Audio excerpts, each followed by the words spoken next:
वो अजीज पाकिस्तान के खूबसूरत शहरों कराची, लाहौर, इस्लामाबाद, भालपुर, पिशावर, सियालकोट, दुनिया भर कोने कोने में जहां पहुंची मेरी आवाज सबको मैं कहता हूं बखैर, गुड मॉर्निंग एंड अस्सलाम वालेकुम। आज जुमेरात 14 ज़ीक़ात 1445 हिजरी, मई की 23 तारीख सन 2024 और आपने इस खूबसूरत सुबह का आगाज किया है मेरे साथ। नाम है मेरा अदील। सनराइज शो में मेरा और आपका साथ हमेशा की तरह सुबह के 9 बजे तक। बहुत सारी इंफॉर्मेशन, बहुत सारी बातें, आपकी पसंद का म्यूजिक, आप लोग के मैसेजेस लेकर अदील एक बार फिर से आपकी खिदमत में हाजिर है। उम्मीद करता हूँ सब खैरियत से होंगे, सुबह का आगाज अच्छा हुआ होगा और आप लोगों का वीक भी अच्छा गुजर रहा होगा। Yet another bright and sunny and humid and hot morning here in Karachi। और अब तो आदत सी है मुझको ऐसे जीने की क्या था यार, जीने में नहीं क्या था, गाना ही भूल गया यार मैं। एनीवे, चलें जी, कोई बात नहीं। प्रोग्राम में अगर आपको पार्टिसिपेट करना है तो फिर आप मुझे ट्वीट कर सकते हैं with the hashtag sunrise with Adeel. इसके अलावा आप फेसबुक पे आप ज्वाइन कर सकते हैं हमारी community which is called the Sunrisers community, और उसमें जाके अपना मैसेज, हमने ऑलरेडी अपना आज का मैसेज ऑफ द डे लगा दिया है, पोस्ट ऑफ द डे, जिसके नीचे आप अपने मैसेजेस कर सकते हैं। Already I can see some of you commenting below this. Abdul Razzaq साहब बहुत रेगुलर मैसेज करने वाले हैं हमारे प्रोग्राम में, उनके ऑलरेडी 2 मैसेजेस जो हैं वो आ चुके हैं, आई कैन सी। लेकिन what is happening right now is that I have to move towards the commercial break. Danny ji की आवाज जो है ये आप सुन रहे थे, whoever the Danny Z is man, बहुत जल्दी में नाम रखा है इन्होंने। अभी वो तो नहीं है अली जफर का भाई मेरे ख्याल से, अच्छा चलें जो भी है। एनीवे, इश्क जी Chhaava was the name of this song, just in case अगर आपको बाई चांस ये गाना पसंद आ गया हो तो आप इसको सर्च कर सकते हैं। अभी आपको हम लिए चलते हैं एक ब्रेक की जानिब और मिलेंगे आपसे इस ब्रेक के बाद। ब्रेक निस्बतन लंबा है 7:15 के मुकाबले में, जो जैसे कि होता है आमतौर से, लेकिन उतना लंबा नहीं जितने कल थे। सो चलें जी, मिलते हैं ब्रेक के बाद आपको। I'll be back in the next 2 minutes. Don't go anywhere and keep listening. यार कुछ नोट किया आप लोगों ने आज? कुछ नोट किया? चलें कोई बात नहीं, काफी सारे लोगों ने नोट किया होगा। Well, good morning. Sunrise show का आगाज हो चुका है अब भरपूर तरीके से, and thank you so much जिन दोस्तों ने प्रोग्राम जो है वो अभी ट्यून इन किया है, and thank you so much for all your wonderful messages यार। Thank you so much. कभी कभार यार वाकई आप लोग के मैसेजेस पढ़ के जो है ना वो दिल बड़ा खुश होता है, और आप लोग जिस तरह अप्रिशिएट कर रहे होते हैं। मसलन कल एक मैसेज में सुन रहा था हमारे किसी दोस्त का, बल्कि मैं एक सेकंड, इंस्टाग्राम पे वॉइस नोट आया हुआ था वो, मैं कल मैं गाड़ी में बैठा जो है वो एक सिग्नल पे वो सुन रहा था, और ये मैसेज भेजा है किन्होंने, ये अब होगी ना, दिस इज साकिब सिद्दीकी साहब ने मैसेज कल मुझे भेजा। बड़ा प्यारा मैसेज, कहने लगा आदिल भाई आपकी आवाज जब मैं सुनता हूँ मुझे लगता है कोई 17-18 साल का लड़का जो है ना वो अभी भी फुल एनर्जी के साथ जो है वो हमें एंटरटेन कर रहा है नॉल। तो मेरी उम्र का 17 साल 18 साल से कोई बहुत ज्यादा दूर नहीं है, लेकिन ये कि भाई उम्र का ताल्लुक तो आपकी ज़हनी दिमागी कैफियत के साथ होता है। As I always say, I really love whatever I do and I am really enjoying whatever I am doing every morning. I look forward to doing the show. ये वो बात है जो मैं काफी ज्यादा रिपीट भी करता रहता हूँ, और जहाँ भी जाता हूँ वो ये बोलता हूँ, which is actually a good thing to share along with people. So thank you so much. अभी मैं इसलिए ये मैसेज कर रहा हूँ बिकॉज अभी सैयद अली मोजस नकवी साहब का मैसेज आया और कहते हैं, डियर अदील सलाम, yesterday you read my post, my driver Asif भाई, very thankful to you and so much happiness from yesterday till now. तो आसिफ भाई का कल मैसेज, जो कि ड्राइवर हैं अली मोजस नकवी साहब के, और बड़ा अहम किरदार अदा करते हैं उनको उनकी मंजिल मकसूद पे पहुंचाने में, तो उनका कल मैसेज पड़ा। अच्छा, उन्होंने कोई वीडियो मैसेज भी भेजा। अच्छा, I am so sorry Asif भाई, मैं आपका वीडियो पता नहीं पीछे शोर थी या क्या वजह थी, मैं समझ नहीं पाया कि आपने उसमें कहा क्या है। शायद मेरी कोई पता नहीं तस्दीक कर रहे थे या क्या हो रहा था, पता नहीं, कि बाद में मुझे 1-2 लोगों ने टैग किया कि यार आपने इनका वीडियो मैसेज नहीं देखा। सो मेरी तरफ से माजरत कबूल कीजिए, और अगर आप दोबारा भेज सकते हैं या उसको लिख के भेज सकते हैं आप क्या कह रहे थे, तो फिर ये चीज़ जो है ना वो बड़ी अच्छी हो जाएगी। सो या ग्रेट, एक्सीलेंट यार। I mean if my message made anyone's day, so जैसे मैं आपको बता दूं, परसों मेरे साथ ऐसा हुआ ना, I mean somebody's message actually made my day. और वो हुआ ये कि मैं जो खैवान इत्तेहाद वाला सिग्नल है ना, मस्जिद आयशा वाला, वहाँ पे उधर में आके ना रोका गाड़ी मैंने, बराबर मेरे हाल में एक वाइट करोला आके रुकी, और उसका जो है ना फिर शीशा नीचे होना शुरू हुआ। अच्छा, मैं समझ गया, मैंने कहा लगता है मैं साइड मार के किसी को चला गया हूँ, और वो अभी लग़वियात जो है मैं सुनने वाला हूँ थोड़ा सा, कि मैं गाड़ी बड़ी मोहताज चलाता हूँ। जो लोग मेरे साथ कभी मेरी ड्राइविंग करते हुए बैठे हैं उनको इस बात का अंदाजा होगा कि मेरी गाड़ी चलाना काफी मोहतात है। सो जब उन्होंने शीशा नीचे किया तो मुस्कुराती हुई एक शक्ल नजर आई, तो मैंने कहा नहीं हालात साजगार हैं, तो मैंने भी शीशा नीचे किया। कहने लगा आदिल भाई रोजाना सुबह I listen to you man, thank you so much. Hassan square से क्लिफ्टन 3 तलवार मैंने कहा थैंक यू सो मच यार, and it felt so good, I just thank God यार. एक्सेलेंट. चलें जी, और क्या सीन है, जल्दी से आप लोग के मैसेजेस पे हम नजर डालते हैं. अच्छा भाई, हाँ भाई, ये कराची आइट्स जरा गौर से सुन ले मेरी ये बात, बहुत गौर से सुन ले ये बात. आज इत्तेफाक से मैंने अभी मौसम की पेशगोई जरा थोड़ा सा मैं देखना ही चाह रहा था कि कब तक या अल्लाह इस तू हमें मुश्किल में रखेगा और ये कब गर्मी खत्म होगी. और बड़ा मुश्किल इस वक्त वेदर इतना कम. मैं वेदर के बारे में अक्सर नैगिंग कर रहा होता हूँ, लेकिन इतनी नैगिंग मैंने शायद बहुत कम आप लोगों ने सुनी हो मुझे. लेकिन वाकई इतना खौफनाक वेदर है कि हमारे जो प्रेसिडेंट मेट्रोलॉजिस्ट हैं जनाब अहमद अदील साहब, वो तो ऑलरेडी ये बोल चुके हैं बाबा इस बार कराची में बहुत लेंथी स्पेल आने वाला है मॉनसून का, और जुलाई से अक्टूबर तक कराची में जो है वो मॉनसून हो सकती है. बिकॉज ज़ाहिर है हमें ये भी पता है कि एल नीनियो जो है वो अपने अख्ताम को अब तकरीबन पहुंच गया है. आखिरी शायद 8-10% एल नीनियो अब रह गया है, और ला नीनिया जो है वो अब पूरे जैसे कहना चाहिए कि अपनी पावर के साथ जो है वो जलवा अफरोज नहीं क्या होना चाहिए, हाँ बस सही है, अपना जलवा दिखाने वाला है यार, क्या बोल रहा हूँ, और नहीं अपना जलवा दिखाने वाला है वो. सो ये वेदर फिनोमेनन इस पे हम काफी दफा बात कर चुके हैं. अब हर दफा जरूरी थोड़ी है कि रिपीट किया जाए आप लोगों को. जब भी करंट अकाउंट डेफिसिट का जिक्र करता हूँ बताना पड़ता है आप लोगों को क्या है करंट अकाउंट डेफिसिट. अब तक तो रट चुका होगा. हमारे ऐसे दोस्त जिनको इकोनॉमिक्स में कोई इंटरेस्ट नहीं है उनको भी जो है वो रट चुका होगा. सो चलें जी, दैट्स गुड. सो हुआ ये सीन के अभी अगले हफ्ते गाइस देखो पंजाब में तो इस वक्त एक हीट वेव से वो गुजर रहे हैं और दोपहर के टेम्परेचर्स मिड 40s में पहुंच रहे हैं. But do you know that अगले हफ्ते 3 दिन which is going to be 29th, 30th and 31st, which is Wednesday, Thursday and Friday. ये 3 दिन कराची के लिए काफी सख्त होने वाले हैं और पूरी पाकिस्तान की साहिली पट्टी के लिए गवादर से लेकर यहाँ पर सजावल तक और ठट्टा और ये सारे एरिया में बदीन में the temperature can reach mid 40s up to mid 40s Karachi में भी हो सकता है. अब जो इसमें एक वाहिद हमारे लिए सॉलिस हो सकती है, ये जो हमारी बचत हो सकती है वो ये हो सकती है कि लैंड ब्रीज चलती रहे ताकि ह्यूमिडिटी जो है वो कम रहे.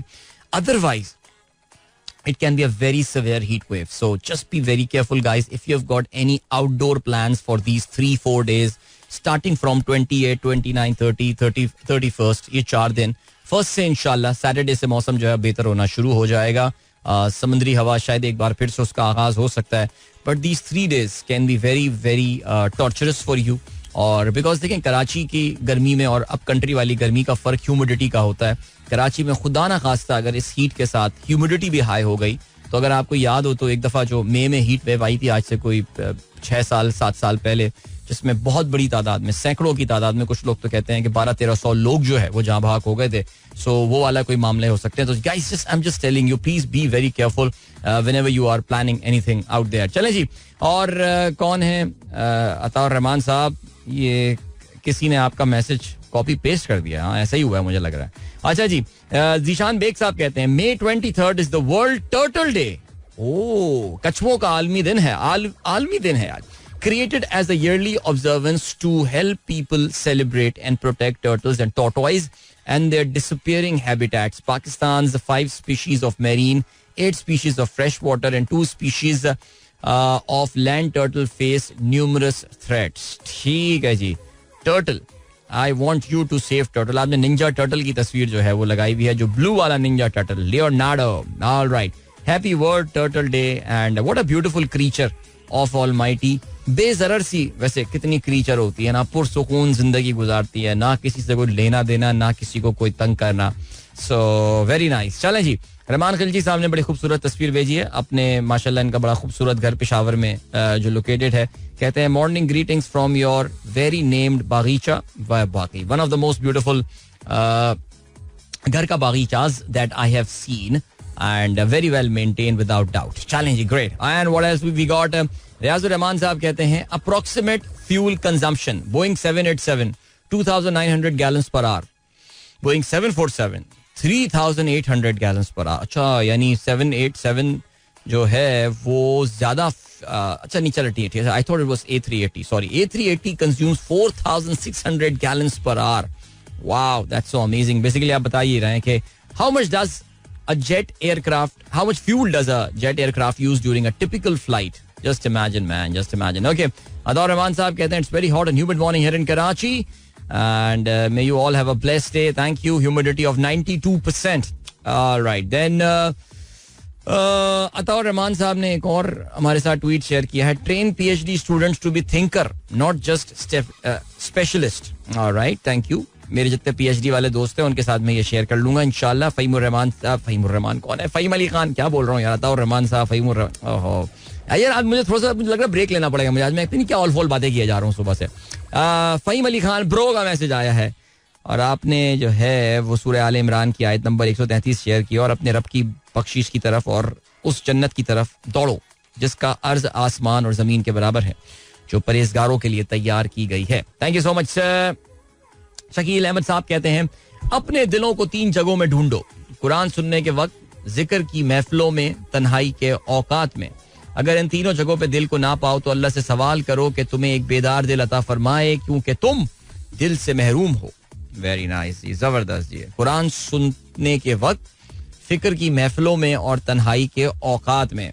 Thank you. जवेद साहब ने खबर शेयर किया. प्रोग्राम में आगे चल के जरा हम तफसील से इस हवाले से बात करेंगे. बरतानिया में भी इलेक्शन की तारीख आ गई है और अमेरिका के यौम आज़ादी यानी 4 जुलाई को बरतानिया में इलेक्शन होने वाला है. ऋषि सुनक ने ऐलान कर दिया था इस साल के सेकेंड हाफ में कभी भी इलेक्शन होना था, but Rishi Sunak immediately election चाहते हैं. क्या कंसिडरेशंस हो सकती हैं, जबकि right now he is trailing badly. बहुत बुरी तरह वो पीछे हैं इस वक्त लेबर पार्टी से. इलेक्शन में जितने भी पोल्स वगैरह आ रहे हैं, इनकी अपनी फेवरेबिलिटी जो है वो काफी लो है. So let's see. जवेद साहब ने एक और खबर शेयर की. स्कारलेट जोहानसन राव है echoes of silicon valleys bad old days. चलें जी, इसको मैं, ये एनालिसिस है, इस पे मैं आपको खबर तो बता चुका था कि स्कारलेट जोहानसन जो है वो केस करने का इरादा रखती हैं ओपन AI पर. ChatGPT 4o जो उन्होंने लॉन्च किया है, उसमें जो डेमो उन्होंने आवाज का सुनाया था अपने लॉन्च में, तो स्कारलेट जोहानसन का ख्याल है कि ये उनसे मिलती जुलती आवाज है. ठीक है. हसन शेख कहते हैं UPS was started by 2 teenagers, 1 bicycle and $100 borrowed from a friend, and you might know that UPS now has one of the largest aircraft fleets in the world. Brown tails जिनको कहा जाता है, और quite amazing, जबरदस्त. ये stories बड़ी अच्छी होती है ना. 2 टीनेजर्स ने स्टार्ट किया, 1 बाइसाइकिल थी और $100 उन्होंने कर्जा लिया था इस बिजनेस को स्टार्ट करने के लिए. हसन ये भी बताते हैं laughter has been medically proven to help people lose weight, so why don't we have a laughter segment once a week during the show. So like what? I mean, सही है, हफ्ते में एक दफा हम लाफ्टर सेशन कर लेते हैं, but what will we do in that laughter session? Like क्या कोई हम जोक्स वगैरह सुनाएंगे या क्या सिलसिला होगा? Do let me no. या फिर हम सिर्फ प्रोफेसर डॉक्टर अस्थाना की तरह जो है वो हंसते रहेंगे? Let me know how do you want this to be implemented. Okay, your voice adds fuel and energy for the day and so soothing to ears. Infuse positive energy. Alhamdulillah. Dr. Ejaz Dishan Khan Chacha. Thank you so much, sir. Mohammad Rayan has the last paper today and wish him best of luck and advise him to make vacations more productive apart from playing Roblox. Well, do play Roblox. देखो Roblox खेलने में कोई मसला नहीं है. ये बहुत सारे और फजूल गेमों से, I know it's a very addictive game. हमारे भी साहबजादे हयान साहब जो हैं वो रोबलॉक्स काफी खेल रहे होते हैं और उसके अक्सर मुझे भी वो करामात बता रहे होते हैं इस गेम में ये भी होता है वो भी होता है, जबकि मुझे बड़ा पर्पसलेस सा गेम लगता है रोबलॉक्स. लेकिन बहरहाल बच्चों को शौक है, ठीक है. But yes, I think everything should be done Rayan. हर चीज जो है ना वो म्याना रवि के साथ, मॉडरेशन के साथ होनी चाहिए और इस चीज का बस जरा ख्याल रखना. बाकी यस, लर्न सम स्किल्स यार, व्हाई नॉट. ठीक है जी. और बहुत अच्छी चीज होगी, कोई नई चीज सीख लो यार, कुछ भी सीख लो. अम्मी से खाना बनाना सीख लो. मैं बताऊं सीरियसली, बहुत जबरदस्त ये मशगला है. अगर तुम ये चीज कर लो तो ये भी बड़ा अच्छा होगा. चलें जी, और क्या सीन है? Adil bhai, you always do great YouTube live session, but yesterday was exceptional. Very informative regarding model colony accident. I catch up those early morning due to time difference. No, I can understand कि कल 22 मई था और कल 4 साल हो गए हैं जी model colony plane crash को. PIA का PK 8303 जो कि पायलट की लापरवाही की वजह से, उनके एरोगेंस की वजह से, आप जानते हैं 93 जाने जो हैं वो गई. और उस पे कल हमने अपने YouTube लाइव शो में थोड़ा जिक्र किया था तफसील के साथ कि क्या सर्कमस्टांसेस थे और क्या सिनेरियो थे. So I really sat in the evening and I just brushed up. उसकी तफसीली रिपोर्ट मैंने काफी अर्से वो रिपीट हुई थी, सॉरी जब रिलीज हुई थी उस वक्त मैंने पढ़ी थी, लेकिन कल जरा AI की मदद लेके उसकी समरी बनाई थी and then I read that. उसमें भी अभी भी कुछ चीजें हैं जो कि मैं अभी तक लिंक नहीं कर पा रहा हूँ. आई मीन क्यों पायलट, मैं कुछ बना तो रहा हूँ लेकिन कोई डेफिनेट आंसर मुझे मिल नहीं रहा कि उसने अपना नोज गियर, उसने अपने गियर्स जो हैं वो क्यों रिट्रैक्ट कर लिए थे, फ्लैप्स क्यों रिट्रैक्ट कर लिए थे पायलट ने. बहरहाल जी, but it was very painful यार. एज आई सेड अर्लियर, काफी दफा मैं जिक्र भी करता हूँ, I lost one of my very good friends in that accident and his entire family they passed away and very sad incident that was. और आज सुबह भी जब मैं उठा था तो मैं उस हादसे की सोच के साथ, बिकॉज कल रात में उसमें इतना इन डेप्थ डिस्कशन हुआ था यूट्यूब लाइव में, so I woke up with those thoughts and अल्लाह ताला मगफिरत फरमाए. देखो खानदानों को तो सब्र अल्लाह ताला दे ही देता है, एक कमी जरूर महसूस रहती है, बिल्कुल इसमें कोई शक नहीं है, लेकिन अल्लाह मगफिरत फरमाए सबकी. चलें जी, आपको लिए चलते हैं आप एक ब्रेक की जाने, मिलते हैं इस ब्रेक के बाद. Don't go anywhere and keep listening. Welcome back guys, एक बार फिर से खुशामदीद. This is Sunrise Show with me Adeel and good morning. जिन दोस्तों ने प्रोग्राम अभी ट्यून इन किया है, और डॉक्टर शैला का मैसेज आया, कहती हैं today is Meesam's 14th birthday, please wish him. And well, happy birthday Meesam, wishing you a wonderful day and year ahead. इसके अलावा कहती हैं today is Alena's last paper, have a wonderful vacation Alena, have a wonderful time. अच्छा भाई, इसके अलावा हमारे दोस्त हैं अहमर साहब, अहमर खान, हमारे जो ग्रुप है व्हाट्सएप ग्रुप के बड़े रेगुलर मेंबर हैं, और अब तो काफी रेगुलर हमारे मीटअप्स पे भी नजर आते हैं. तो उनकी साहबजादी की माशाल्लाह आज 34 सालगिरह है, तो उनको अच्छा इनफैक्ट 22 मई, ओके, कल सेलिब्रेट कर चुके हैं वो 34 सालगिरह अपनी साहबजादी की. सुबह उनको सालगिरह की बहुत बहुत मुबारकबाद. खुश रहो भाई, खुश रहो, and hope you guys had a wonderful time. और अभी हम ऐसा करते हैं कि जरा थोड़ा सा एक गाना सुन लेते हैं, और फिर उसके बाद वापस आके हम मजीद बातें करेंगे. एंड यस, हाँ, ये गाना काफी दिनों से नहीं सुना, तो चलें ये सुनते हैं. और फिर प्रोग्राम में अगर आपको पार्टिसिपेट करना है, ऑफ कोर्स आप मुझे ट्वीट कर सकते हैं with the hashtag sunrise with Adeel, और इसके अलावा फेसबुक पे आप द सनराइजर्स कम्युनिटी ज्वाइन कर सकते हैं. काफी सारे मैसेजेस बाय द वे भी जमा हो चुके हैं, जिनको मैं भी शामिल करूंगा प्रोग्राम में. आगे चल के काफी बातें भी और भी होनी है, खबरों के हवाले से इंटरनेशनल न्यूज आ रहा है, यूके का इलेक्शन, अमेरिका का जिक्र भी आ सकता है, पाकिस्तानी सियासत का जिक्र सारे अखबारात में निपटाई लेते हैं, और क्रिकेट का भी और फुटबॉल का भी जिक्र. So much coming up. अच्छा, थोड़ी देर पहले अभी जिशान बेग साहब ने कहा था कि today is the world turtle day, कछुओं का आलमी दिन है. आई वाज जस्ट वंडरिंग, आजकल के बच्चों को वैसे टीनेज म्यूटेंट निंजा टर्टल्स का पता है? आई मीन अपने बराबर में बच्चे जरा बैठे हैं, इनसे पूछें, बच्चों do you know about master splinter, Donatello, Leonardo, Michael Angelo, Rafael, well do they know about them? मैं अपने बच्चों से भी जरा पूछता हूँ. अहमद को तो पता होगा, अयान से मुझे शक जो है ना वो है नहीं, लेकिन खैर चले जी आगे बढ़ते हैं. और क्या सीन है? आसिफ अयाज साहब कहते हैं, listen to your show on aircraft accident, boss. The error by the pilot reflects deep-rated safety culture issue. Culture is built in decades. While the apparent root cause may be technical, no. There is no technical root cause, sir. ये आपने जो बात की है, apparent, there is no apparent. I mean, अगर आप इस पूरी रिपोर्ट, थोड़ा टाइम निकालें आसिफ साहब, इस पूरी रिपोर्ट को पढ़ें, आप जाके सिविल एविएशन की वेबसाइट से डाउनलोड कर सकते हैं. 8303 PK 8303 का जो क्रैश था, उसमें बड़ा क्लियरली ये बात बताई है कि जहाज के हर पुर्जे ने, हर चीज ने बिल्कुल उसी तरह काम किया जैसे कि पायलट ने उसको इंस्ट्रक्शन दी थी. देखिए, अब फ्लाइट डेटा रिकॉर्डर होता है, उसमें एक एक चीज जो है वो जहाज की रिकॉर्ड हो रही होती है, और cockpit voice recorder is a different thing, लेकिन जो डेटा रिकॉर्डर होता है उसमें सारा डेटा जहाज का जो है ना जा रहा होता है जी, किस वक्त क्या हुआ, कहाँ गया, कितना था, क्या इंस्ट्रक्शन दी गई, और फिर क्या था सिलसिला. तो the mechanically the plane was perfect.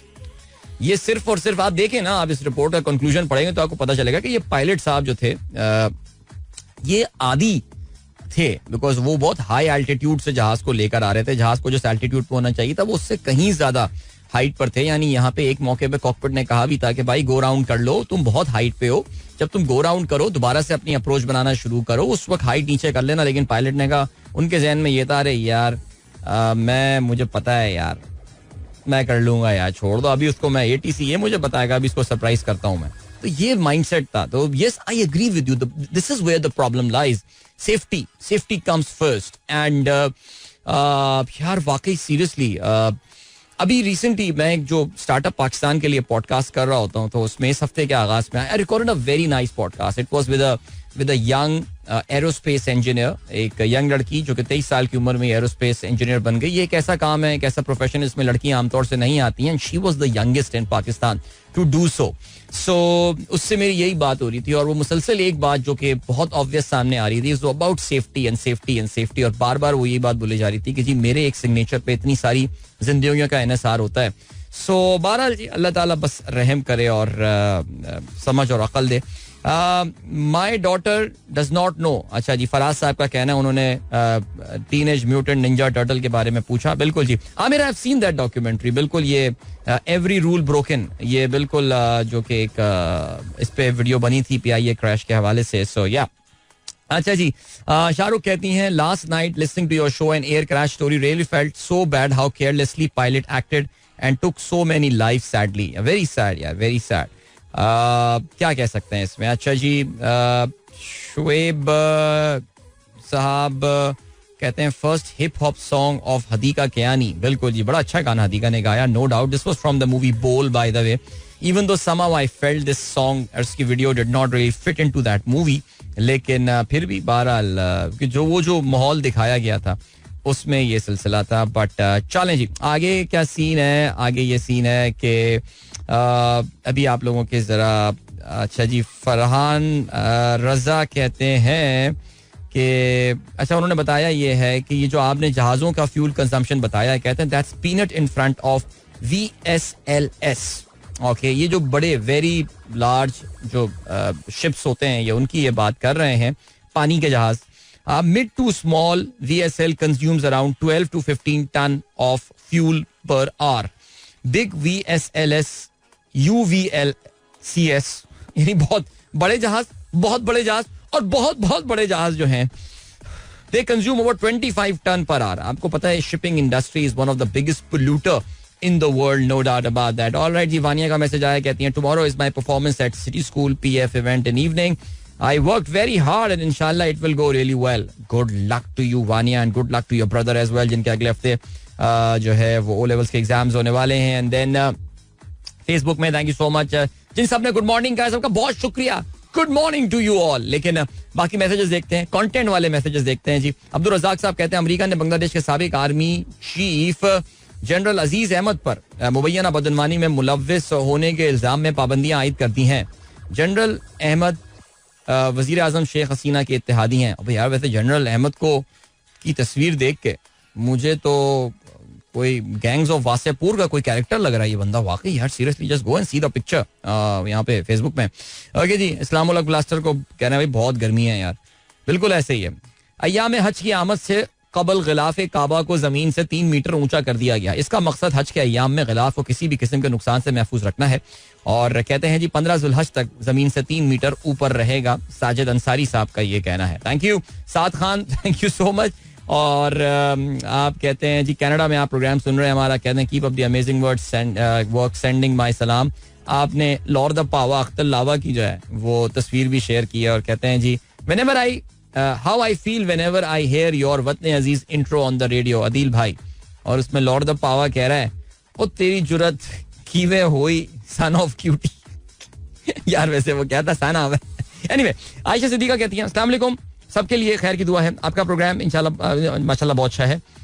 एक बात कहना चाहती हूँ कि अगर हम गौर करें तो हम इतने जजमेंटल हो गए हैं कि हर बात को दूसरा पहलू, हाँ बिल्कुल आप सही कह रही हैं, बिल्कुल दूसरा पहलू हम पहले सोचते हैं. वाकई यार वैसे सीरियसली कोई आजकल कोई अच्छी खबर भी आ जाए ना, हम उसकी देखते हैं कि नहीं इसमें नेगेटिव क्या चीज़ है, फिर उसके बाद हम पॉजिटिव चीज़ के हवाले से बात करेंगे. और ये बिल्कुल आपने बात बिल्कुल ठीक की आयशा. मोहम्मद ज़ुएब कहते हैं अस्सलाम वालेकुम सर, आपके लिए बहुत सारी नेक विशेष, बहुत शुक्रिया जी. भावलपुर से बहुत सारी नेक विशेष आ रही है मेरे पास, थैंक यू. अली हैदर शाह वालेकुम अस्सलाम, वालेकुम अस्सलाम, सबको सलाम सलाम भाई सलाम. Hot morning in Bahawalpur, finally school close and exam postponed. Asma Malik, अल्लाह खैर करे, अल्लाह ताला सबको अपने ज़ोन में रखे. आसिफ मंसूर साहब कहते हैं डिलेमा ऑफ आवर टाइम. भाई क्या है dilemma of our time? The saddest aspect of life right now is that science gathers knowledge faster than the society gathers wisdom. बिल्कुल दुरुस्त आपने बात फरमाई है, नो डाउट अबाउट दैट. इसका भाई इंग्लिश का एग्जाम हो रहा है आज. Adeel uncle, today is my first English exam. Afzal Salim साहब की साहबजादी होंगी, नाम इन्होंने अपना लिखा नहीं है. Yesterday 3 PM temperature real feel 52 degree Celsius in Lahore. अल्लाह खैर करे जी, अल्लाह खैर करे जी. ओ हो 52 डिग्री सेल्सियस लाहौर में रियल फील. फारूक साहब कहते हैं मैं आपको मैसेज नहीं करता. नहीं फारूक साहब, आप अगर ये मैसेज ना भी करें तो हमें पता है कि हमारा प्रोग्राम सुन रहे होंगे. So thank you so much sir. आप नहीं सुनेंगे सर तो फिर कौन सुन रहा होगा. और यूट्यूब भी मुझे पता है रोजाना देखते हैं. आई थिंक कल बहुत ज्यादा जो है वो बत्ती बन गई थी. और बिल्कुल शिराज साहब ऐसे कुछ मुझे लग रहा है. मुजफ्फराबाद से सरीन अवान साहब का मैसेज आया है और कहते हैं प्रोग्राम की तारीफें करने के बाद आप ये कहते हैं सर क्रिकेट टीम को जो तनख्वाहें और मराद दी जाती हैं ये पैसा खजाने से जाता है या पीसीबी का अपना कोई सोर्स. अरे यार ये क्या बात करती है सरीन, क्या यार इतना प्रोग्राम मेरा सुनते हो यार और यही बातें नहीं पता है यार. बेसिक क्वेश्चन भाई, पाकिस्तान क्रिकेट बोर्ड पाकिस्तान की सरकार से कोई बेनिफिट नहीं लेता. प्लीज समझिए, ये पाकिस्तान क्रिकेट बोर्ड एक सेल्फ गवर्निंग बॉडी है जो कि बड़ी जबरदस्त तगड़ी फाइनेंशियल हैसियत जो है वो रखती है. उसके पास काफी सारा पैसा है और अच्छा पैसा है और वो बहुत पैसा बनाती है और उसको अच्छे पैसे मिलते भी हैं. उसके अपने सोर्स ऑफ इनकम बहुत सारे हैं. एडवर्टाइजमेंट है, मीडिया राइट्स है, इसके अलावा थोड़ी बहुत गेट मनी वगैरह भी मिल जाती होगी. और जो बहुत बड़ी इनकम आती है वो आईसीसी से जो शेयर मिलता है पाकिस्तान क्रिकेट बोर्ड को, सालाना शेयर होता है हर बड़े टूर्नामेंट के बाद. अब जैसे आप जानते हैं वर्ल्ड T20 होने वाला है, उसके बाद अच्छा खासा जो शेयर जो है वो मिलेगा because is expected to be a big T20 cricket world cup. So बहुत अच्छे पैसे बनाते हैं, तभी तो इतने अच्छे पैसे खिलाड़ियों को देते भी हैं, तभी तो खिलाड़ी इतने अमीर होते हैं. ये हर खिलाड़ियों का अमीर होने का जो है ना वो सिर्फ इससे ताल्लुक नहीं. ये भी आप याद रखिएगा कि खिलाड़ी अपनी जो एंडोर्समेंट वगैरह की इनकी डील्स होती हैं वो भी बड़ी कमाल होती है और आजकल बड़े खुल के खिलाड़ी जो हैं वो पैसे मांग रहे होते हैं. सो चलें जब भी आपको मिली चलते हैं ब्रेक की जानिब. ब्रेक से वापस आके सीधा हम बात करेंगे आज के अखबार में शामिल आम खबरों की जानिब. So don't go anywhere and keep listening. Welcome back guys, एक बार फिर से खुशामदीद. Sunrise Show with me Adeel and good morning. जिन दोस्तों ने प्रोग्राम अभी ट्यून इन किया है, चलें जी अब ऐसा करते हैं कि आज के अखबारात में शामिल अहम खबरों पर जो है वो नजर डालते हैं. एंड अरे वाह, that is a cute video. अभी ईशाल वारसी ने जो है वो अपने जो इनके घर में इनके टर्टल्स हैं उनकी इन्होंने वीडियो भेजी है जिसके नाम उन्होंने रखे हैं लियोनार्डो और रफाएल. क्या बात है भाई, जबरदस्त. That is cute actually. हम थोड़ी देर पहले बात करते हैं. Today is the world turtle day bye the वे. और उर्दू में क्या बोलेंगे, आलमी यौमे कछुआ, ऐसे बोलेंगे शायद. तो मैंने उससे पूछा था कि यार क्या आजकल के बच्चों को पता भी है कि निंजा टर्टल्स कौन थे. लेकिन खैर चलें आगे बढ़ते हैं. आज के बारात में क्या है खबर. European trio wins hearts by recognising Palestinian statehood. जी कल की बड़ी इंटरनेशनल खबर. डॉन ने आज उसको 3 कॉलम की खबर भी बनाया है. 3 European countries, Norway, Ireland and Spain, जिसमें of course Ireland Spain European Union के भी अहम मेंबर्स हैं, उन्होंने और नॉर्वे ने जो है वो फलस्तीन की जो रियासत है उसको तस्लीम कर लिया है. They seek two-state solution based on the pre-1967 borders. Call on other nations to follow suit. Poland also voices support. Germany and France say more time needed to settle outstanding issues.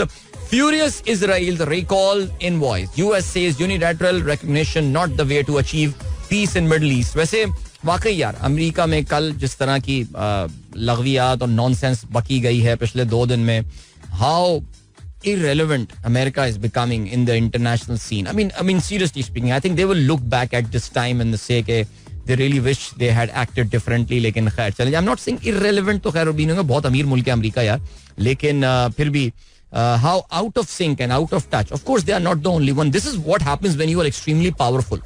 आप जब बहुत powerful होते हैं ना तो आपको ऐसा लगता है कि मैं जो कर रहा हूँ मैं सही कर रहा हूँ, सिर्फ मुझे ही पता है. यानी हम अपने यहाँ भी देखते रहते हैं इस तरह की चीजें और फिर आपको अंदाजा होता है कि आप कितने डिस्कनेक्टेड हो जाते हैं. ये अमेरिका को भी समझना है और बाकी उन तमाम लोगों को जो कि अपने आप को बहुत ताकतवर समझते हैं. सेनेट में जजेस पर कड़ी तनकीद. लिखना है एक्सप्रेस का, अदालत को इख्तियार नहीं कि गुस्से में जो मर्जी कह दे. अदारों में टकराव की सूरत हाल नहीं. उम्मीद है चीफ जस्टिस शफाफियत को सामने रखकर फैसला करेंगे. बात दलील से की जाए तो सब मसाइल हल होंगे. आजम नजीर तारड़ का जो है वो ये कहना है. अच्छा जी, फैसल सब्जवारी कहते हैं सेलेक्टिव जस्टिस पर लोग आवाज उठाएंगे. फैसल भाई जरा सेलेक्टिव इलेक्शन पे भी लोग बहुत आवाजें उठा रहे हैं, उसको भी कभी सुन लिया करें. एमल वली कहते हैं पार्लियामेंट को इस्तेमाल करने वालों की बात क्यों नहीं हो रही.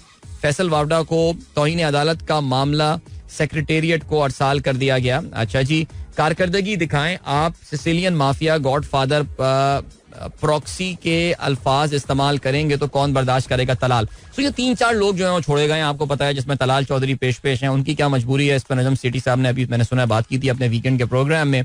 और आजम नजीर तारड़ तो वजीर कानून है ही है। इसके अलावा 1-2 और लोग हैं। फैसल वावडा तो बड़ा खुल के कह रहे हैं कि जी मैं तो बोलता रहूंगा और हक बात सच बात और ये सारी बातें। लेकिन ज़ाहिर इसमें ये बात ऑब्वियस है कि एक ये इस्लामाबाद हाई कोर्ट की तरफ ज्यादा इशारा है, आप जानते हैं। और सुप्रीम कोर्ट में जस्टिस अतर मिनल्ला, जो कि बज़ाहिर लग रहा है कि उस ही इज वेरी वोकल, जिस बेंच पे भी बैठ रहे हैं, ज़ाहिर है आप देख रहे हैं कि उनके, तो देखिए ये यहाँ तो जरा बात करते हुए हम एहतियात करते हैं, यूट्यूब पे काफी तफसील से इस पे बात करते हैं, लेकिन ऐसा लग रहा है कि पाकिस्तान की अदलिया जो है वो जो उन्होंने पिछले 2-2.25 साल में the space that they have lost, they are trying to regain that. और अब उस पे ज़ाहिर एक रिएक्शन आ रहा है, बिकॉज ज़ाहिर है बहुत सारे फैसले तवातुर के साथ ऐसे आ रहे हैं कि जिससे जो कम से कम जो करंट गवर्नमेंट है या जो इस वक्त जो सरकार है वो मुतमईन नहीं है। बिकॉज ज़ाहिर है आपको पता है कि वो जिस लेवल पे मामलात को ले जा चुके हैं, यहाँ से अगर वो हुकूमत से अलग हो जाते हैं या खत्म हो जाती है चीज उनके लिए, तो उनके लिए बहुत शदीद मुश्किलात होने वाली हैं। और बहुत सारे दरख्त जो इस वक्त वो लगा रहे हैं, उसी से जो कांटे हैं वो उनको चुभेंगे, उनको भी पता है ये बात। तो चलें जी आगे बढ़ते हैं, और क्या सीन है। और ये सीन है IMF से मुज़ाकरात, 3 प्लान पेश, अगस्त से गैस के नरखों में इजाफे की तजवीज़। शेयर प्लान में अगस्त, अब चलें ये अगस्त 3 IMF, ये अभी बातें चल रही हैं। IMF की टीम आपको पता है पाकिस्तान में मौजूद है और उसकी वजह से काफी कंफ्यूजन जो है वो हो रहा है सिलसिला। काकड़ का क्या कहना है, साबिक निगरान वजीर आजम, किसी जमात को सियासी अफरा तफरी फैलाने की इजाजत नहीं दी जा सकती। ओके, डॉक्टर यास्मीन राशिद की तबीयत खराब, सर्विसेज अस्पताल उनको मुंतकिल कर दिया गया है। इसके अलावा भाई राना सना बैनुल सूबाई राब्तों के मुशीर मुकर्रर एहसन इकबाल से वजारत का कलमदान वापस ले लिया गया है।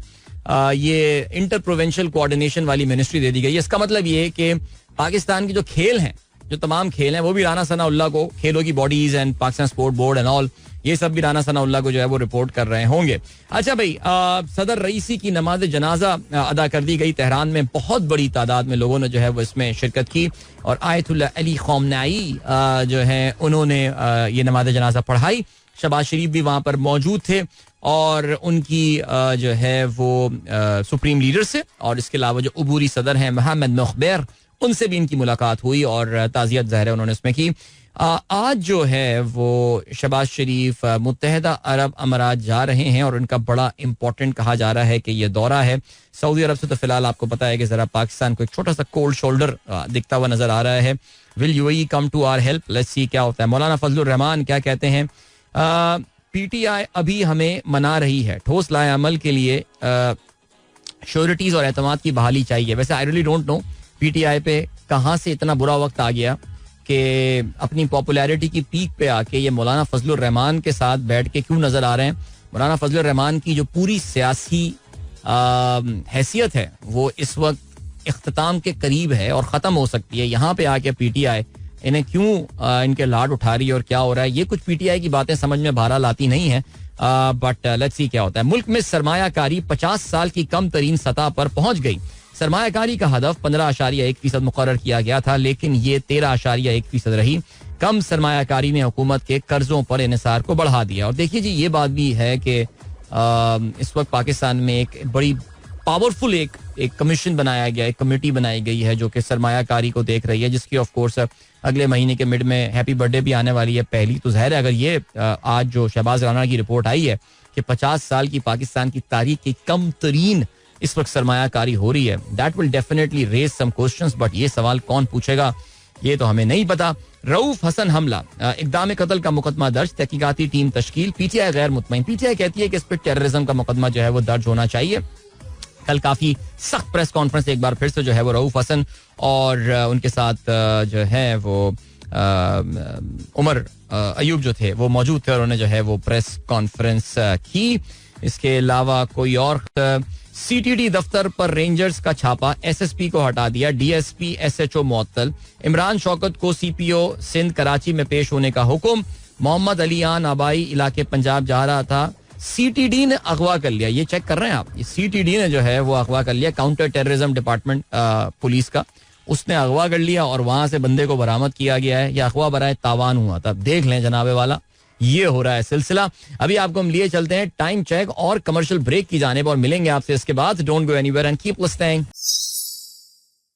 Welcome back, guys. एक बार फिर से आपको खुशामदीद कहते हैं. This is the Sunrise Show with me Adil and good morning. दोस्तों ने प्रोग्राम अभी ट्यून इन किया.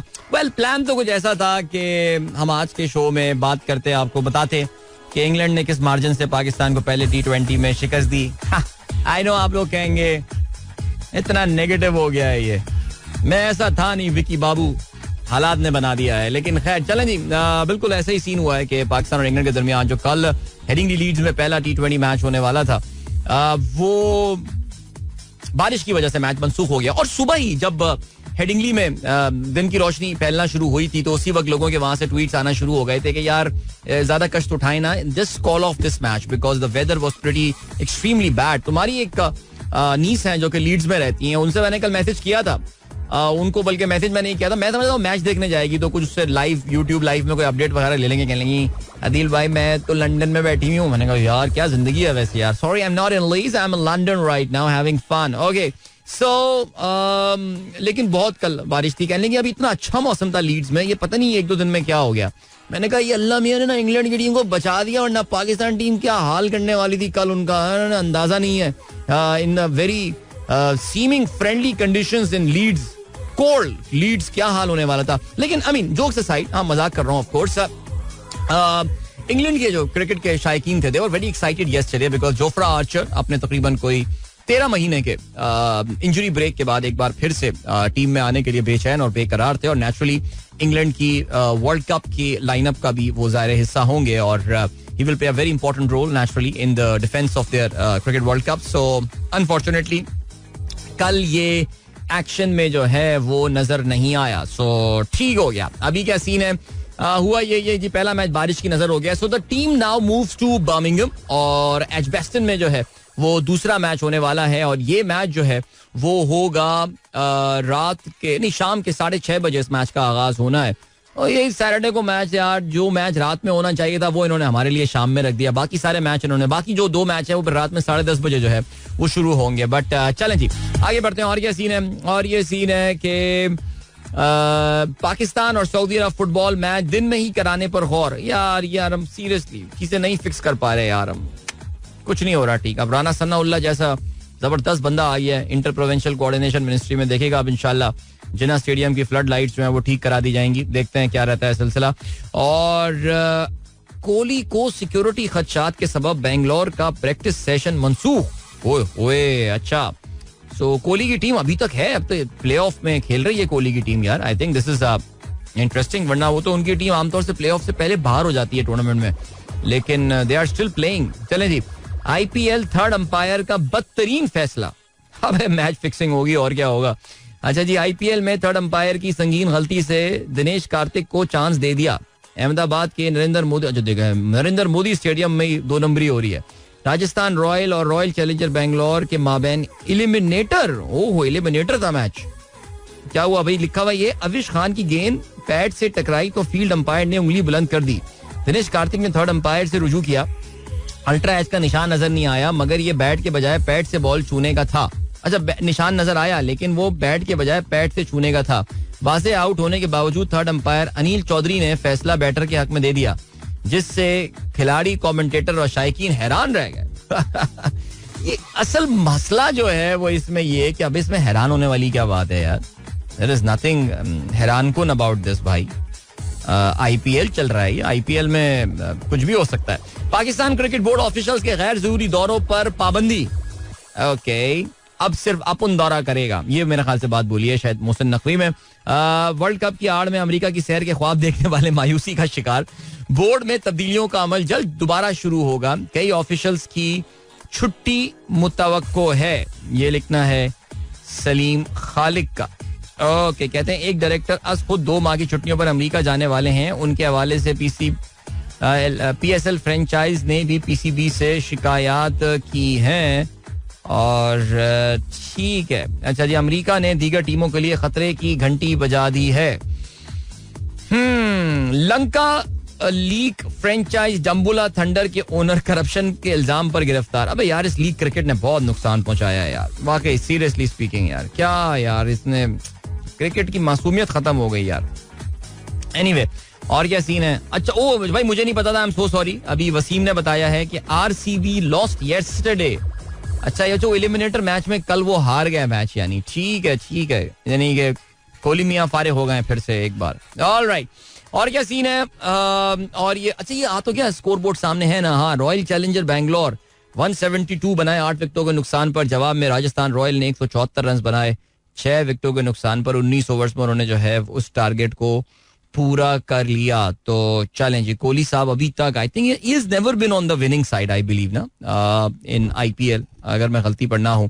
अच्छा जी, इसके अलावा और क्या सीन है? और ये सीन है कि हाँ, अब जरा बात करते हैं फुटबॉल के हवाले से. भाई, यूरोप का जो सेकंड टियर क्लब फुटबॉल होता है टूर्नामेंट, जिसका नाम यूरोपा लीग होता है, उसका कल फाइनल खेला गया और इटालियन साइड अटलांटा का मुकाबला हो रहा था बायर लेवरकूसन के साथ. Now Bayer Leverkusen is that side जिसका ज़ाहिर हम अपने प्रोग्राम में भी जिक्र करते रहते हैं. They have been on an incredible undefeated run, यानी कोई बहुत ही जबरदस्त किस्म की उनकी जो है ना वो चल रहा था.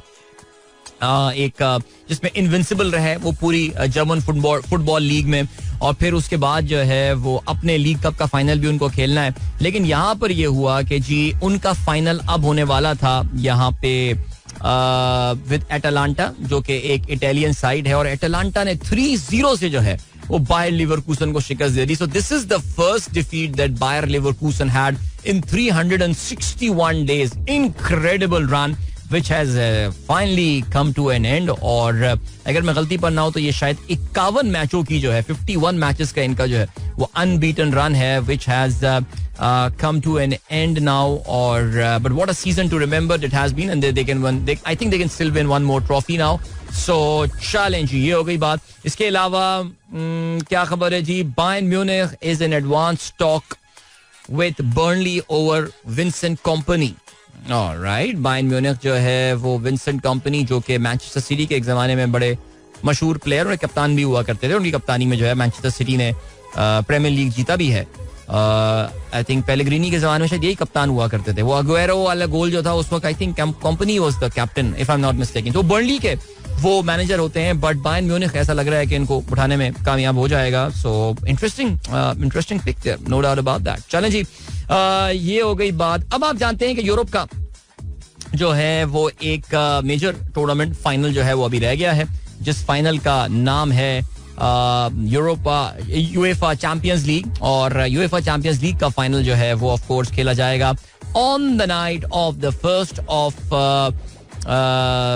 जून, विच इज अ सैटरडे, जिसमें बोरुसिया डॉर्टमुंड का मुकाबला रियल मैड्रिड के साथ होना है. और वो दोस्त जो इंग्लिश प्रीमियर लीग फॉलो करते हैं, ज़ाहिर उनके लिए जो एक इंपॉर्टेंट मैच अभी होना है, that is going to happen on the Saturday night. यानी जिस वक्त पाकिस्तान और इंग्लैंड का मैच चल रहा होगा, उस वक्त मैनचेस्टर सिटी और मैनचेस्टर यूनाइटेड भी जो है वो वेम्बली में एक दूसरे के आमने सामने होंगे. This is going to be the FA cup final, and yeah one match to watch out for sure. अभी आपको हम लिए चलते हैं एक ब्रेक की जानिब.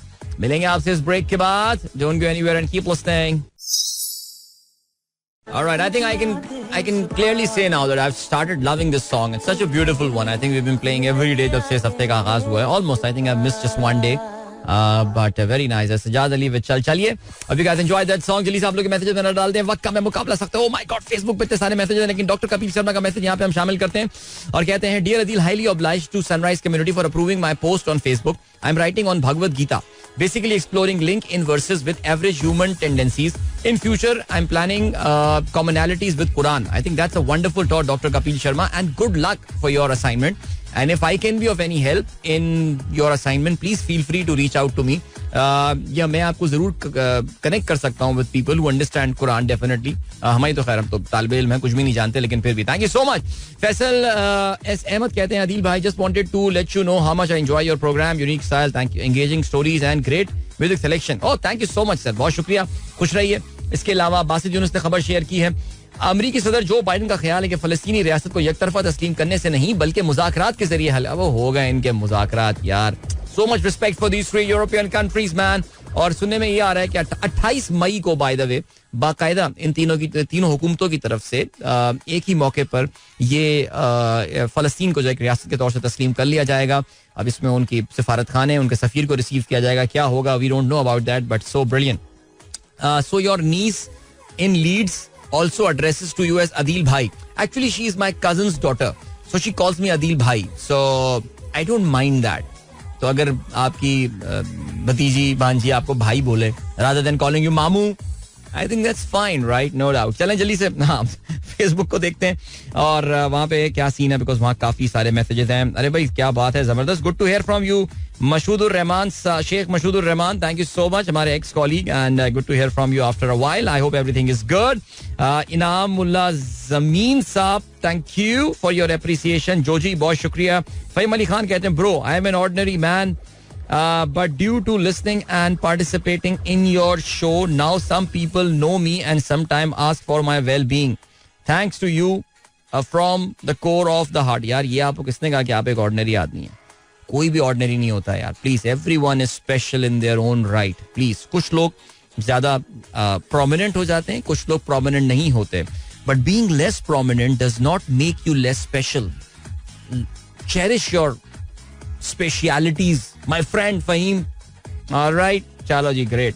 और क्या सीन है, अब शुरू हो गई है तहरीक तहफ़्फ़ुज़ आईन पाकिस्तान. छोड़ो यार उरूसा, मौलाना फजलुर रहमान के साथ अगर कोई तहरीक चलानी है तो उससे बेहतर है पार्टी बंद कर दें. वाह भाई, कामरान साहब मिंगूरा सवाद ने प्रोग्राम सुन रहे हैं, thank you Kamran, enjoy. And what is the expected weather trend in Karachi? अच्छा, ये मैंने सुबह भी बताया था, मैं अभी भी आप लोगों को जो है ना ये बता रहा हूँ, कराची में अगले हफ्ते काफी बैड सीन होने वाला है वेदर का. 29, 30th and 31st, 3 very very difficult days. अल्लाह ताला, देखिए गर्मी तो आएगी, अल्लाह ताला का निज़ाम है, मौसम का एक सिलसिला है, जो भी है. बस हम दुआ ये कर सकते हैं कि जरा ह्यूमिडिटी थोड़ी सी कम रहे, ह्यूमिडिटी बढ़ जाए. अगर ह्यूमिडिटी 60-65% टच कर गई दोपहर में, this would be disastrous. Okay, so दुआ करते हैं कि 20-25% पे रहे humidity. 1 and secondly we have got to be careful. I know बहुत सारे लोगों के लिए कहना बड़ा आसान है, करना बहुत मुश्किल है. गम रोजगार वगैरह होता है, लेकिन कोई भी डिस्क्रिशनरी प्लान आपका है तो उसके बारे में कुछ सोच लीजिए. अपने साथ छतरी जरूर लेकर निकला. बड़ा अच्छा किसी ने मैसेज किया था, वो मैसेज मैंने प्रोग्राम में शामिल नहीं किया, हमारे एक दोस्त ने मैसेज किया था, आई थिंक अब्दुल रजाक साहब ने शायद किया था, ये कि हमारे यहाँ कोई छतरी अगर दोपहर धूप में लेके निकले तो हमारे यहाँ हंसा जाता है इसको. मुझे याद है यार, एक जमाने में हमारे बड़े बुजुर्ग जो हैं वो ये छतरियां लेकर, अम्ब्रेला लेके जो है वो निकला करते थे, और ये चीज बड़ा कॉमन साइट हुआ करता था. लेकिन I don't know why this has change now.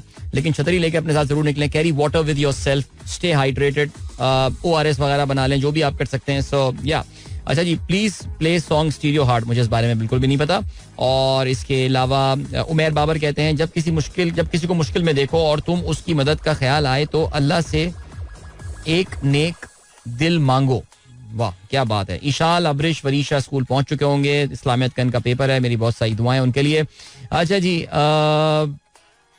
Can anyone Karachi listener recommend using air cooler in Karachi? नहीं यार, एयर कूलर कराची में because of the humidity factor यहाँ पे सक्सेसफुल नहीं रहते, सो कोई फायदा नहीं है उसका. This is Amjad from America. Hello Amjad from America, how are you? Sadia Asad कहती हैं अस्सलाम वालेकुम and very hot morning and I had to travel to Multan recently on an official visit. Very sad to see all mango land taken over by housing societies. It looks like a barren land now. अच्छा, ये मैंने भी ये तस्वीर देखी है. मुल्तान में एक फेल्ड हाउसिंग सोसाइटी बहुत बड़ी, वैसे वो हाउसिंग सोसाइटी 2-3 शहरों के अलावा जहाँ भी बनी है फेल ही हुई है, लेकिन किसी ने सैटेलाइट पिक्चर्स जो हैं वो शेयर की थी before and after that housing society, और मुल्तान के बहुत बड़े जो ऑर्चर्ड्स हैं. अच्छा, ये मुल्तान में नहीं, मैंने सुना बावलपुर में भी बहुत बड़े बड़े जो मैंगो ऑर्चर्ड्स हैं वो इस हाउसिंग सोसाइटी के लिए जो है वो खत्म कर दिए गए, which is a very sad thing. क्या कह सकते हैं यार, बस क्या बोलें. अच्छा जी, और क्या सीन है? अब्दुल्ला कमर कहते हैं हर किसी ने फॉर्म 45-47 वाली गेम देख ली, now they can import this strategy on their own country. England और यूएस में चेयरमैन ECP, यार पता है यार, इन मुल्कों की पता है जो कामयाबी की वजह है अब्दुल्ला, वो यही है. सिस्टम्स, वहाँ के इदारे बहुत मजबूत हैं, निज़ाम इस तरह अपने आप को मैनिपुलेट नहीं होने देगा. यार यही वजह है क्यों तरक्की कुछ मुल्क कर जाते हैं और कुल मुल्क तरक्की नहीं कर पाते, उनके इदारों की वजह से. इदारे अगर आप मेरिट पे बनाएंगे, इदारे देखो, चाहे वो डेमोक्रेसी हो या डिक्टेटरशिप हो, ठीक है जी, इसका इससे कोई ताल्लुक नहीं है, लेकिन अगर डिक्टेटरशिप भी है तो यार उसको खुलूस या उसको ईमानदारी के साथ इम्प्लीमेंट करो यार, उसमें भी मेरिट का निजाम लेकर आओ. आई थिंक चाइना हमारे सामने एक बहुत जबरदस्त एग्जाम्पल है इस चीज की कि एक नॉन डेमोक्रेटिक सोसाइटी भी जो है वो किस तरह तरक्की कर सकती है. अब इसी में ही अगर नेपोटिज्म, पागलपना और अहमक और बेवकूफी आ जाएगी तो वो नॉर्थ कोरिया भी बन सकता था, but the Deng Xiaoping he chose to be a more rational society. So ये वाला है सिलसिला. बाय द वे, इंडिया में इस वक्त इलेक्शन कमीशन ऑफ इंडिया और इंडियन सुप्रीम कोर्ट एक दूसरे के आमने सामने जो है ना वो आ चुके हैं. कल वहां पे बड़ी इंपॉर्टेंट पेशी भी होने वाली है. तो इस पे चले बात करेंगे आगे चल के. एक बड़ा इंटरेस्टिंग इंडिया में गेम डेवलप हुई है और उसको सुन के मुझे अपने फॉर्म 45 वाली कहानी याद आ गई. It's actually very similar.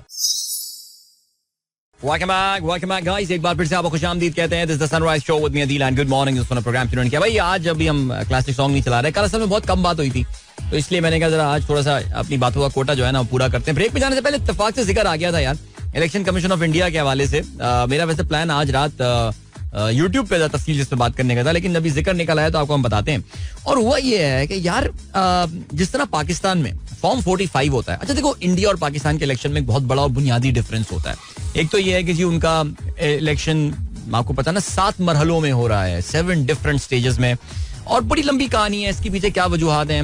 रफ्तार टीवी पे मैंने एक सीरीज की थी जिसकी पहली एपिसोड पर इन्हीं चीजों पे मैंने फोकस किया है इंडियन इलेक्शंस के हवाले से. सो इसमें आप कर ये सकते हैं कि आप जाके उसमें देख सकते हैं ऑल के क्या वजूहात हैं, क्यों वो करवाते हैं. So anyway coming back to the point, ये 7 मरहलों में इंडिया में जो है वो इलेक्शन हो रहा होता है. और फिर उसमें जो चीज़ है दैट इज दैट जैसे हमारे यहाँ उस दिन रात में जैसे पोलिंग खत्म हुई जैसे 5 बजे और फिर उसके बाद जो है डब्बे खुल जाते हैं और फिर काउंटिंग जो है वो शुरू हो जाती है. इंडिया में क्या होता है कि इलेक्ट्रॉनिक वोटिंग मशीन की कहानी होती है. तकरीबन 1.5 मिलियन के करीब इलेक्ट्रॉनिक वोटिंग मशीन इंडिया में जो है बनाई गई. बहुत बड़ी बहुत महंगी एक्साइज ज़ाहिर है ये होती है. और फिर उसके बाद जब इलेक्शन के सारे मरहले खत्म हो जाएंगे 1 तारीख को तो फिर उनको जो ईवीएम्स हैं उनको जो एक एरिया का इलेक्शन कमीशन का ऑफिस होगा वहां पे डिफरेंट ईवीएम्स को लाया जाएगा और फिर ऑन द 4 जून उन ईवीएम्स से डेटा डाउनलोड करना वो शुरू करेंगे कितने लोगों ने किस पार्टी को जो है वोट किया. ईवीएम से बोला इलेक्ट्रॉनिक वोटिंग मशीन. ठीक है. उनके यहाँ वो फॉर्म 45 और फॉर्म वाला है वो फॉर्म 45 में तो हमारे यहाँ वोटिंग की कैलकुलेशन होती है बिकॉज हमारे यहाँ तो फौरन वोटिंग शुरू हो जाती है. इंडिया में सारा ये काम इलेक्ट्रॉनिकली हो रहा होता है.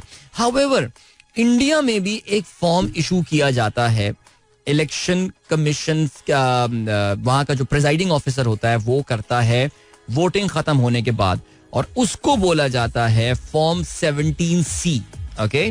सो फॉर्म 17C जो है वो ये बताता है कि किसी एक पर्टिकुलर पोलिंग स्टेशन में एक पोलिंग बूथ में टोटल कितने वोट्स पड़े हैं.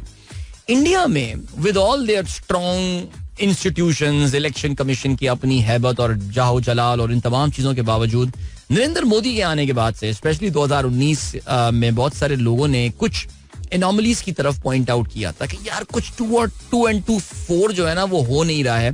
कहीं ना कहीं कोई गड़बड़ जो है ना वो शुरू हो रही है.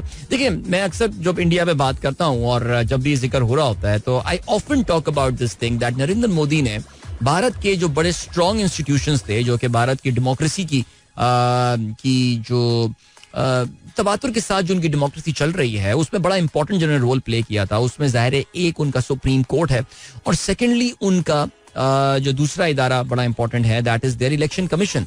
एक जमाने में इंडिया का CBI बड़ा स्ट्रांग हुआ करता था. मुझे याद है 1990s में जोगिंदर सिंह उसके एक हेड हुआ करते थे और बड़े बड़े सियासतदान उनसे डरा करते थे. बट अब ये कहते हैं कि इंडिया के तमाम तरह इंस्टीट्यूशंस में जो है वो नरेंद्र मोदी का स्ट्रैंगल होल्ड जो है वो हो चुका है. ये तमाम तर इंस्टीट्यूशन जो हैं ये सैफ्रनाइज हो चुके हैं. ये नरेंद्र मोदी के उस अखंड भारत के उस प्लान के तहत टोटली ऑन बोर्ड है. लेकिन इस वक्त इनफैक्ट जो पिछले चीफ जस्टिस ऑफ इंडिया थे जस्टिस रंजन गोगोई वो तो अब बीजेपी के सेनेटर हैं यानी राज्यसभा के मेंबर हैं. लेकिन इस वक्त जो चीफ जस्टिस है इंडिया के उनका नाम जस्टिस चंद्रचूड़ है. वो जरा थोड़े से नरेंद्र मोदी से नाराज नजर आते हैं. इससे पहले जो इलेक्टोरल बॉन्ड वाला मामला वो निकाल कर लेकर आए थे जिसमें उन्होंने फोर्स किया था स्टेट बैंक ऑफ इंडिया को कि सारी लिस्ट जो है पब्लिश करो. Now the supreme court of India उसने इलेक्शन कमीशन ऑफ इंडिया को ये लाजिम करवाया है और उसको ये उन्होंने हुक्म दिया है कि ये तमाम तर फॉर्म 17C जो हैं इनको अपलोड करो on the website of the election commission of India. Election commission of India ने अभी ये काम करने से जो है वो मना कर दिया है. उन्होंने कहा है they can't upload form 17C publicly otherwise people will Photoshop and create confusion. यार वैसे इंडिया का इलेक्शन कमीशन मुझे लग रहा है I think they have got an inspiration. कहीं आसपास पड़ोस से कहीं इनको इंस्पिरेशन मिली है. नहीं मैं पाकिस्तान के ईसीपी की थोड़ी बात कर रहा हूँ. भूटान के इलेक्शन कमीशन ऑफ भूटान की बात कर रहा हूँ. वहां से इंस्पिरेशन उनको मिल रही है. अच्छा जी आप कहते ये हैं कि क्या वजह है कि इलेक्शन कमीशन ऑफ इंडिया जो है वो भाग रही है टोटल नंबर ऑफ वोट्स दिखाने के हवाले से. बिकॉज जाहिर है उनके एक प्रोसेस पे एक शक तो बहरहाल जरूर क्रिएट हुआ है. और इवन दो कोई इसको डेफिनेटली प्रूव नहीं कर पाता, लेकिन ये जो इंतहाई डिफेंसिव स्टैंस यहाँ पे इलेक्शन कमीशन ऑफ इंडिया ने लिया है, इससे कुछ लोगों के दिलों में शक जो है वो जरूर जाग रहा है. सो लेट्स सी, इस केस की सुनवाई जो है वो कल होने वाली है. यानी इलेक्शन कमीशन ऑफ इंडिया को जो है वो अपनी कंप्लायंस रिपोर्ट सबमिट करनी है सुप्रीम कोर्ट ऑफ इंडिया के हवाले से. So India supreme court of India की हेयरिंग में. So let's see what they come back with. So yeah, interesting development there. चलो जी, great. और क्या सीन है? जल्दी से ब्रेक पे जाने से पहले आप लोगों के कुछ और मैसेजेस पे हम नजर डाल लेते हैं. कि जी मोहम्मद आसिफ साहब तहसील मेलसी से जिला विहाड़ी, और थैंक यू सो मच. आपने जो है वो तस्वीर अपनी डीपी चेंज कर लिया भाई आपने, और डीपी में आपके जो हैं ये सुल्तान मोहम्मद अली, क्या नाम है इनका, ये जो है साहिबजादा सुल्तान मोहम्मद अली, ये सुल्तान बाहू के, ये बड़े पॉपुलर आदमी है वैसे. ये टेंट पैकिंग में बड़े मशहूर है. मुझे याद है इनके एक बार भाई से या किससे जो है ना वो हमने समा टीवी के टाइम पे इंटरव्यू भी लिया था. और बड़ा कोई पर्सनालिटी वाला आदमी था यार, जबरदस्त. ओके जी. इसके अलावा अकबर मंजूर कहते हैं I also started liking Sajjad भाईज न्यू सॉन्ग बट लिरिक्स समझ नहीं आ रही, कोई रब्त नहीं है. नदिया के उस पार. एमी अली को कहे कि रोशनी डालें. भाई एमी अली सुना है इस वक्त अपने इम्तिहानात में मशगूल हैं, और रात में जो है वो सुना है जी अरवा आती हैं बड़े बड़े शुअरा की, उनके साथ उनका कुछ डिस्कशन वगैरह होता है. Let's see. शारिक इदवाई साहब कहते हैं great addition to Coke Studio by Sajjad Ali, always amazing singing. यार ये पंजाबी उर्दू फ्यूजन का ट्रेंड बहुत हो गया है. I know most of the guys will hate me, but ये गाना प्योर उर्दू में भी बन सकता था, और ये गाना प्योर पंजाबी में भी बन सकता था. सो या I think you have a point. Asif Ali Siddiqui कहते हैं it is Vicky Babu from शराबी. अच्छा पता नहीं, मैंने तो खैर ऐसी इन द फ्लो बोल दिया था, विकी बाबू. जरूर हमारे ऑफिस में भी हमारे एक कॉलीग हुआ करते थे, उनको भी हम विकी बाबू बोला करते थे. उनकी पर्सनालिटी भी विकी बाबू वाली थी वैसे. अरशद तरीन कहते हैं even Bollywood king Khan Shahrukh Khan suffered he stroke yesterday. फिर बेचारे पुअर लेबरर का क्या होगा? नहीं, शाहरुख खान भी तो गरीब आदमी है बेचारा, वो भी तो पुअर लेबरर है सर. तो वाकई यार situation things are pretty bad, no doubt. अल्लाह महफूज रखे सबको. Then we have got Kohli की टीम आउट हो गई है, थैंक यू. अस्सलाम वालेकुम to all friends. I think ठीक है सर, ठीक है. और क्या सीन है? सैयद कलीम जाफरी साहब, sir thank you so much sir, have a good day and keep hydrated all the time. बिल्कुल आपने सही कहा. आपने अपने बैंक का नाम नहीं लिखा सर इस बार अपने मैसेज में. रेगुलर लिसनर, आज शो एकदम पॉजिटिव एनर्जी भरा है. मुदस्सिर लतीफ अवान साहब, अच्छा आज शो में ऐसा क्या है जिसकी वजह से आपको पॉजिटिविटी मिली है? मैं भी इस बात को जानना चाहूंगा. और हमारे पास चले अभी आपको हम लिए चलते हैं एक कमर्शियल ब्रेक की जानिब. बस कमर्शियल ब्रेक से वापस आके कुछ जरा इंटरनेशनल खबरों पे जो है वो हम नजर डालेंगे, बैनुल अक़वामी खबरों की तरफ कुछ बात करेंगे फलस्तीन के हवाले से. इवन तो हम जिक्र तो कर चुके हैं, लेकिन फिर इसके अलावा बरतानिया में इलेक्शन का ऐलान कर दिया गया है, उसका भी जरा सा जिक्र कर देते हैं. Who are the main people contesting, कौन कौन सी पार्टियां आपस में, and what are the main issues in the British elections right now. And इस वक्त ऋषि सुनक साहब के क्या हालात हैं उस पर भी जरा हम बात करेंगे. लेकिन अभी एक ब्रेक, मिलते हैं आपसे इस ब्रेक के बाद. Don't go anywhere and keep listening. welcome back guys, एक बार फिर से आपको खुशामदीद कहते हैं. This is the sunrise Show with me Adeel and good morning. दोस्तों ने प्रोग्राम अभी शुरू किया, सुबह 8:50 हो चुके हैं, और चलें बरतानिया के हवाले से बात करते हैं. बरतानिया में हमें पता तो थी ये बात कि बरतानिया के साल के इख्तिताम पे जो है in the latter half of the year वहां पे इंतखाबात होने थे. और लेकिन ऋषि सुनक ने जो है वो इंतखाबात के लिए अपने आप को काफी कम टाइम दिया है. उन्होंने कहा है कि जी 4 जुलाई को यानी अमेरिका के यौम आज़ादी, of course these two things are not linked to each other. उन्होंने कहा कि जी 4 जुलाई को बरतानिया में इंतखाबात जो है वो होंगे. अच्छा, ये ऋषि सुनक जो है ये जिस पार्टी से ताल्लुक रखता है उसको कंजर्वेटिव पार्टीज कहा जाता है, पार्टी कहा जाता है, और टोरीज भी इनको कहा जाता है, निकनेम इनका टोरीज है. और बरतानिया में ये दाएं बाजू की सोच रखने वाली जो है ये जमात मानी जाती है. थोड़ा सा इनका झुकाव जो है वो नेशनलिज्म की तरफ है. अच्छा, बरतानिया में असल में इंडियन पाकिस्तानी की पॉलिटिक्स में इतनी ज्यादा जो है ना वो अब शमूलियत हो गई है कि वहां पे आपको जो है ना वो इंडियन खास तौर से बड़ी रेसिस्ट बातें करते हुए नजर आ रहे होते हैं. आप खुद हैरान रह जाते हैं कि यार ये तो इंडिया, तू खुद इंडियन ओरिजिन है यार, तू क्यों इमिग्रेशन में पाबंदी लगा रहा है, तू क्या कर रहा है, ये तू इतना रेसिस्ट क्यों हुआ है. लेकिन बहरहाल ये कंजर्वेटिव पार्टी में चीज आपको नजर आती है. वहां पे जो लेफ्ट विंग वाली पार्टी है यानी बाएं बाजू की सोच रखने वाली जो पार्टी है उसका नाम है लेबर पार्टी. अच्छा, कंजर्वेटिव पार्टी जो है वो पिछले 14 साल से इक़्तिदार पे कब्जा करके बैठी हुई है, और वो जगह ही नहीं दे रहे हैं लेबर पार्टी को सामने आने के लिए. इसकी शायद बहुत बड़ी वजह यह है कि लेबर पार्टी में उस तरह के लीडरान भी जो है ना वो पैदा शायद नहीं हो रहे हैं, या उस तरह के लीडरान जो है वो सामने नहीं आ रहा है, कि जिसकी वजह से कहना चाहिए कि आप कहना कि यार वो कोई पुटअप जो है वो कर सके. जैसे अगर आपको याद हो Tony Blair, remember Tony Blair जो कि जॉर्ज बुश का बड़ी था, he was the last labour prime minister, और उसका दौर लिटरली लोगों ने कहा था जान छोड़ यार, हमारी जिंदगी तू बस तबाह कर दी और बस अब निकलो यहाँ से. लेकिन उसके बाद फिर गॉर्डन ब्राउन, उसके बाद गॉर्डन ब्राउन आए थे थोड़े से टाइम के लिए, लेकिन उसके बाद से Gordon Brown now you know that जो आपका मलाला फंड है उसको वो हेड कर रहे हैं. सो उसके बाद जो है वो सीन ये हुआ कि it's been all conservatives there. लेकिन अब ये लग रहा है कि शायद मामलात अब बदलने वाले हैं. ठीक है जी.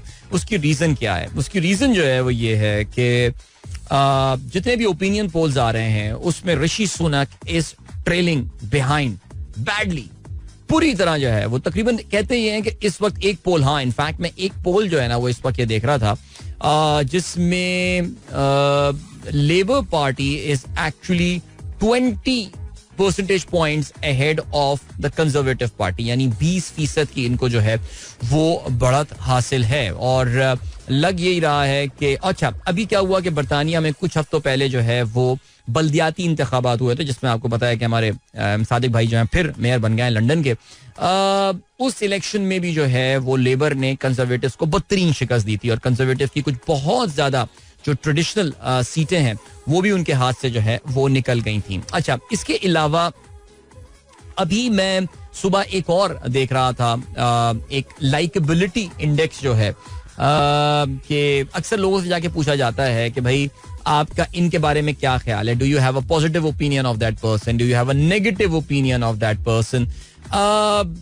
वो बेसिकली कहते ये हैं कि जी ऋषि सुनक का मैं देख रहा था कि I think only 20% of the people जिनसे ये सवाल पूछा गया था उनका ये कहना था that they have got a positive opinion of Rishi Sunak. सो आप देख सकते हैं तकरीबन कोई 61% के आसपास लोग उनका नेगेटिव ओपिनियन रखते थे, और बाकी सारे लोग जो हैं they had no opinion about him, कि रहने दो यार ये इस काबिल ही नहीं है इसके लिए कोई हम ओपिनियन अच्छा या बुरा रखें.